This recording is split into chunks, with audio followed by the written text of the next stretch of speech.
The next video of this series then, where I go through every one of the League Two teams and giving my thoughts on their signings, thoughts on their sales or outgoings, and sort of look at last season. And today's one, we are going to be looking at Grimsby Town, the Mariners. Now, last season they finished 9th. Now, get yourself a good manager and you will do well. David Artell is such a good manager. When we lost Graham Coughlin, I was screaming out for us to sign David Artell. You know, I literally was saying, just get Artell, get Artell. He'd done it at, was it Crewe? Yeah, he'd done it at, I believe it was Crewe. He knows what he's doing at this level, and he's got a Grimsby team, 9th, who realistically probably shouldn't have been there, probably were punching a little bit above their weight. But last year they finished 9th, FA Cup, disaster, losing in the first round at home to non-league Wealdstone. Got to the second round of the EFL Cup, losing to Sheffield Wednesday, and were grouped in their EFL trophy group, which contained Chesterfield, Lincoln, and Manchester City under-21s. But yeah, just on last season, David Artell. I mean, I've been a massive advocate of David Artell for a long time now.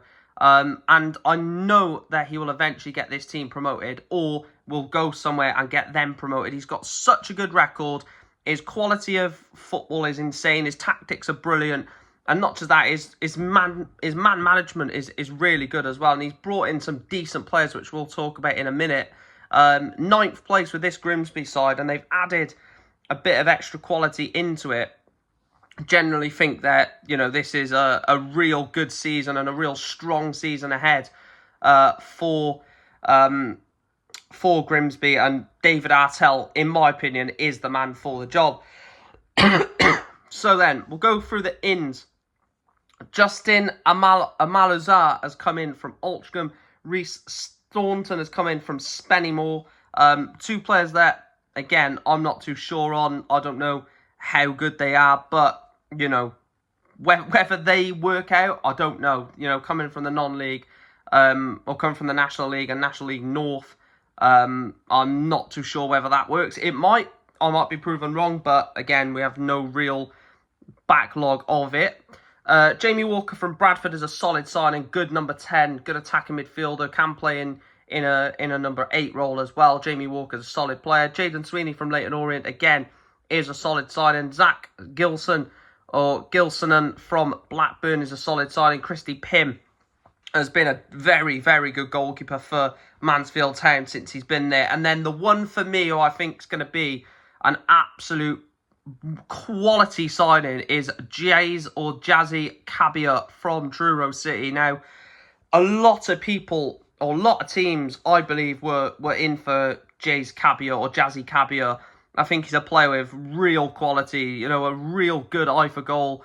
Coming from Truro, yes, it's a risk. Of course, it's a risk signing a National League player to maybe spearhead your attack. But I think that this kid can make it, and I think that he's got all the attributes to make it.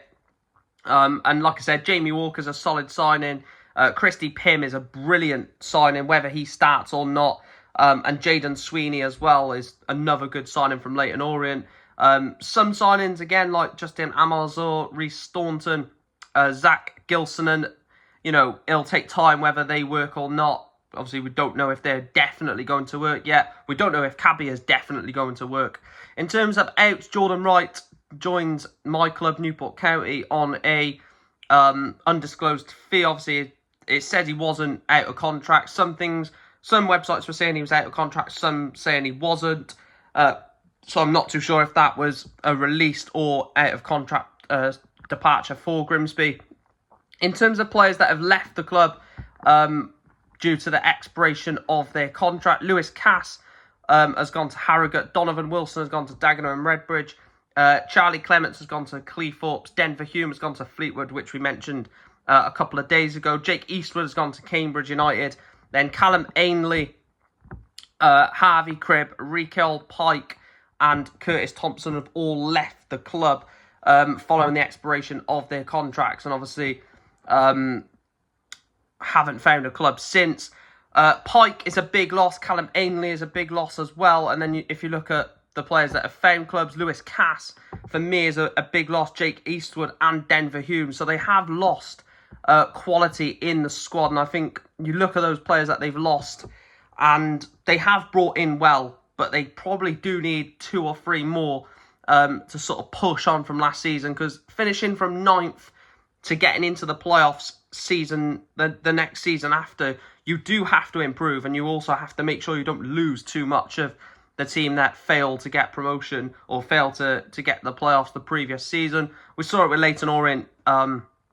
Leyton Orient lost in the playoff final in League One to Charlton, and then like 8 or 9 other players, or maybe even all of them now, from that 11 that lost at Wembley have all left. So it shows you how important pushing on is, because players will just leave. In terms of the key players, then I'll start off with the first one, and the first player is the 28-year-old centre-back Harvey Rogers. Yes, it is the son of Brendan. 28-year-old centre-back is a threat from set pieces, and is a threat defending set pieces as well. Good in the air, good on the ball. Is a very good centre-back for this level, in my opinion. Was it Accrington he was also at before, I believe? Again, a very solid centre-back. I think him in the heart of this Grimsby defence under a manager like David Artell can have another successful season. And then the next player is the 28-year-old midfielder, Kieran Green. Such a solid player. Really solid player. Reminds me of like Bryn Morris or Aaron Wildig for Newport last season. Just really solid in midfield. Does the job done. Gets the job done. They may not be flashy, may not be, you know, unbelievable names, but he does get the job done. And then the final player I've gone with is Jace Cabia, 24-year-old striker. Like I said, signed from Truro in the summer. And I generally think if he can hit the ground running for Grimsby, he's going to have an absolutely unbelievable season. Now, this one could really bite me on the arse. Cabia could turn out to be a massive flop, and everything I've said in this video, gaslighting him, you could say, has all been basically for nothing. But I think Cabia has got the attributes to turn into a really solid player for Grimsby. And that is my key players, Harvey Rogers, Kieran Green and Jace Cabia. Leaves me on to the rough prediction. I've gone mid-table. I don't think they've improved from last season.